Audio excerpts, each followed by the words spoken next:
Trying to Fit podcast, motivational fitness coaching for beginners. Without struggle, there's no progress. You've had a lot of struggle, but how do you know if you made progress? Today we'll be discussing step 5 in the 5 steps of overcoming crisis. Stay tuned until the end where you'll get an opportunity to learn a foolproof format of encouraging others and perhaps encouraging yourself. You're listening to Trying to Fit, a motivational fitness podcast meant to guide beginners to getting fit through the proper mindset, planning, and actions. My name is Vladimir, Coach Glad Simeon, and I'm a health fitness specialist with a philosophy to keep fitness practical so that it's easy to start and maintain. We're here to get inspired to get healthier, learn from the successful, and overcome whatever is keeping you from getting fit. Are you ready to put in work? Let's get started. It's time to get busy. All right, warm-up time. Let's get started. Welcome to Trying to Fit. I'm your host, Coach Glad, and I want to thank you so much for tuning in. This is episode 5, and we're at the end of a series to help people to emotionally and mentally get through challenges in their life. We are learning the 5 steps necessary to overcome crisis. And what we learned so far is that step 1 is gratitude, which means being thankful for what you do have left. Step 2 was finding hope, which helps you to focus on a future goal or desire to aim for, even when you're still in crisis. Step 3 was finding the right type of support. You need the right type of people around you to encourage you and to push you until you can build up your own faith. Step 4, we learned that it's changing your routine. You have to develop those habits that are going to help you to face those challenges. If you have not gotten a chance to listen to those podcasts, you can check them out on all of the major podcast platforms. Just search for Trying to Fit. Today, we're going to be learning step 5 in the 5 steps to overcoming crisis. Are you ready to get started? All right, time to put in the work. Ready, set, go. Yes, the struggle is real, but through gratitude, hope, support, and new habits, your opportunity to overcome is also real. We've proven that through the previous steps. If you've taken it, you built yourself up enough to overcome and take back everything that you feel that has been taken from you. This crisis has come to change you, but you chose to change for the better. And you can prove this with this next necessary step. The step 5 is encouraging others. Encouraging others is the next necessary step to endure and outlast anything that is coming against you. You're probably like, why would I encourage others? I'm still in the middle of my crisis. I'm the one that needs encouragement. But I came across a great quote that explains why you should encourage others. This is from quoteambition.com. You've been assigned this mountain to show others it can be moved. You are the proof that they can make it too. By you telling your story, even in the middle of your own crisis, it will give others hope. Your words have power because you've been where they've been, and you're the proof that they can make it. As long as they hold on to faith, as long as they believe and keep fighting, they will make it. You'll be shocked how many people are on the brink of giving up. They're ready to throw in the towel and quit it all. And you may be their last hope. You may be the thing that they've been praying for. They're up at night crying their eyes out, praying for just one sign, and they are sent to you for you to encourage them. And you will give them encouragement to hope to stay in the fight just long enough for them to overcome.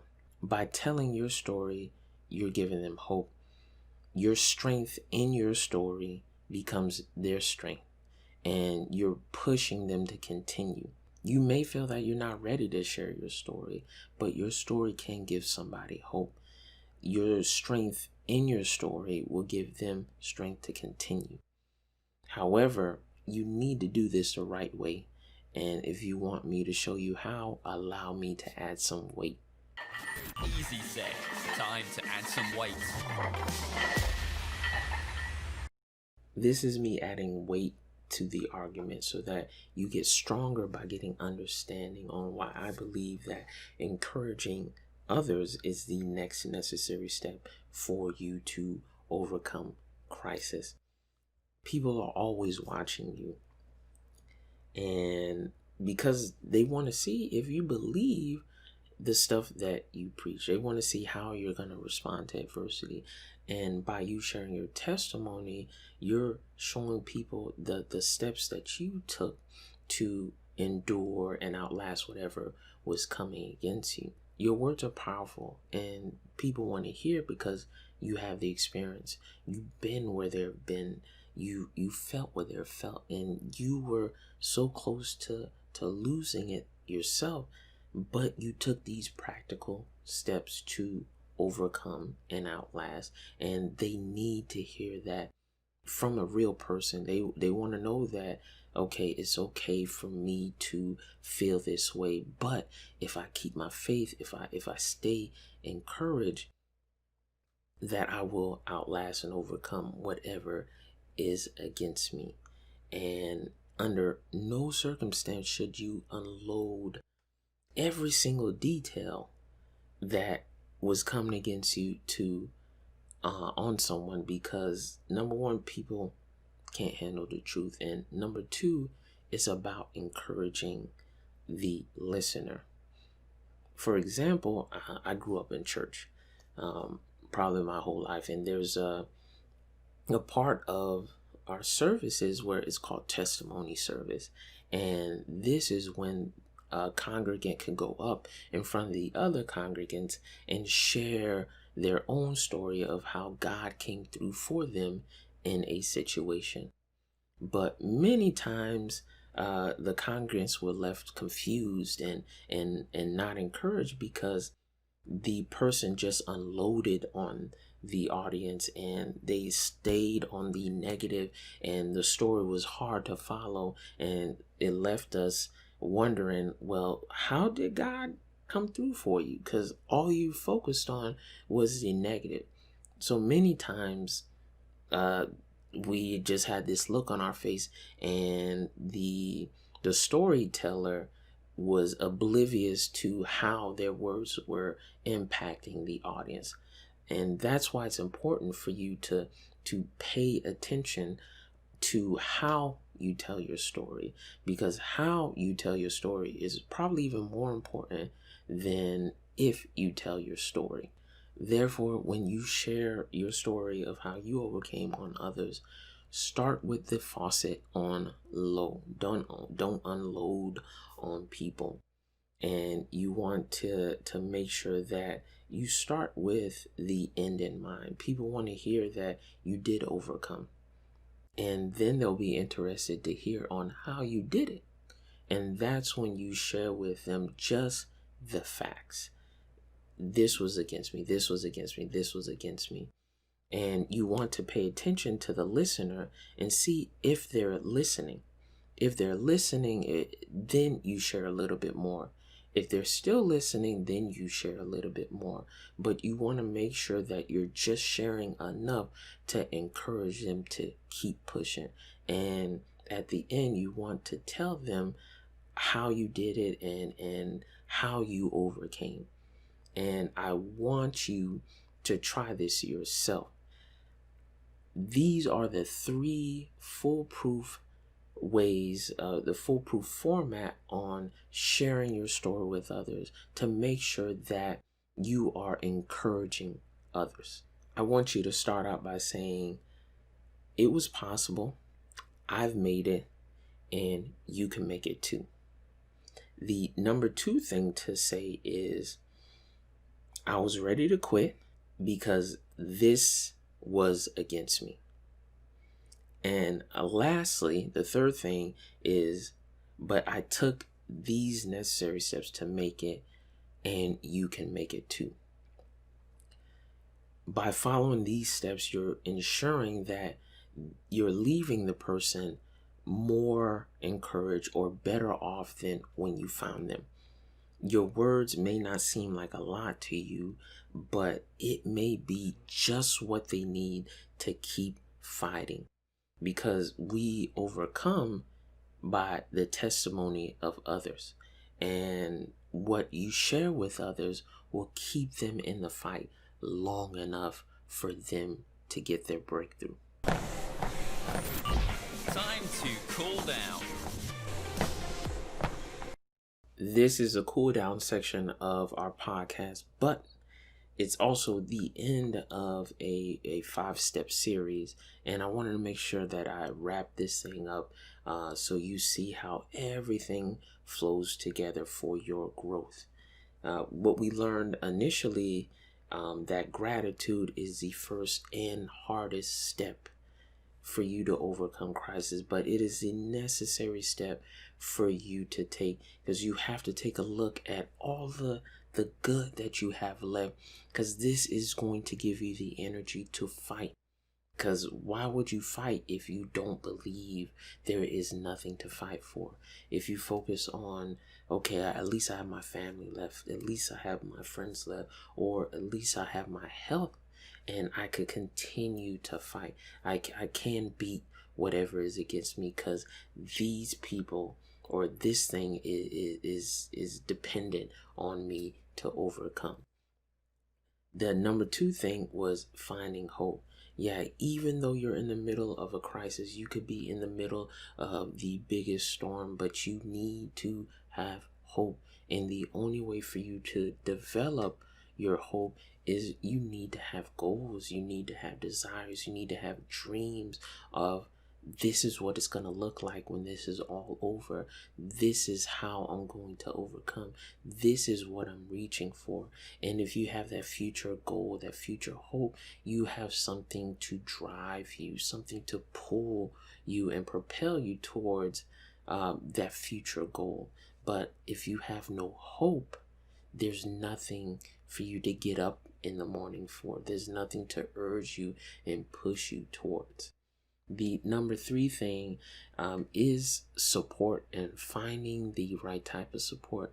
If I am going to dream this big, if I am going to believe that I'm going to get out, I need to make sure that there are people in my boat that are going to paddle with me and not drill holes in my boat, because misery loves company.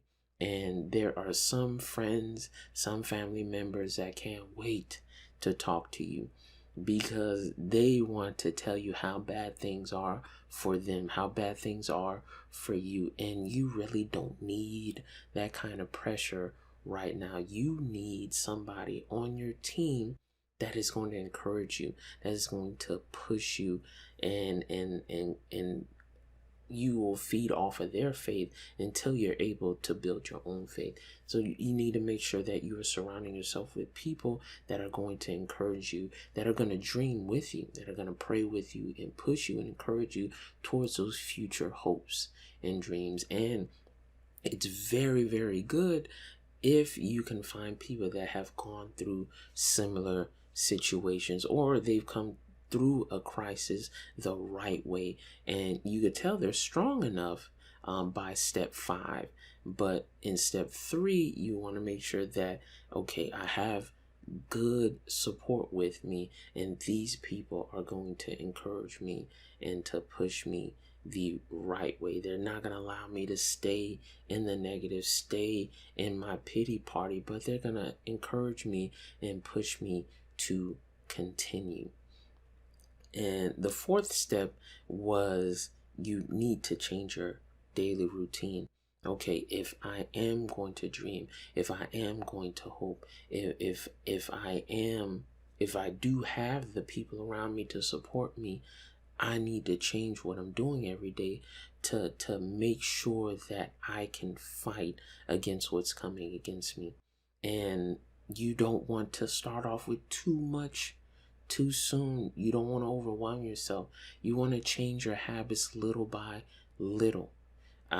Just a quick testimony. I gained so much weight when my son was in the hospital. My wife and I gained a lot of weight, but we took baby steps towards getting back into shape. But I'll tell you the truth, though, those French fries were delicious when we were eating them. But we paid for it, and we had to take small necessary steps to overcome. The first thing was to stop eating those French fries. But we had to be consistent with that for a few weeks before we took the challenge of, okay, now we're gonna add eating vegetables and eating healthier things in our diet. And you can do the same thing too. Start out with one thing. Start out with just one thing. Do that for 3 to 4 weeks and start out with something else. Add a second habit that you want to build. Do that for a few weeks. But if you're struggling with that second thing, it's okay for you to go back and to start with just that one thing until you could be consistent, and then try that second thing a little bit down the road. And lastly is step 5, where you're encouraging others. This proves that you didn't just survive, but you grown through whatever was coming against you, that you outlasted it and you beat it, and it didn't defeat you. Because now you could tell others that, okay, you can get through it too. I've been through it. I felt like quitting, but I stayed in the fight, and you can stay in the fight too and win. People need to hear that people actually win through crisis. And by sharing your testimony, you're sharing that if I keep the faith, I can succeed. These are the 5 necessary steps for you to overcome and outlast any crisis in your life. I tried to keep it simple. I tried to keep it short. I made it into a series because putting it all in one podcast wouldn't do it justice. You need a little bit more than that. So take your time and work through the series. Take those necessary steps, and you will overcome anything that is coming against you. Good work today. You pushed yourself. Thank you so much for listening to this episode of Trying to Fit. I'm your host, Coach Glad, and we're going to continue this conversation in our Trying to Fit online community on Patreon. Join our community and get the support you need to chase your fitness goals. Join us next week, where we're going to be talking about stress and how you can deal with stress in uncertain times. And if no one has told you yet, I love you, God bless you, and be unstoppable. Bye-bye. Join the movement.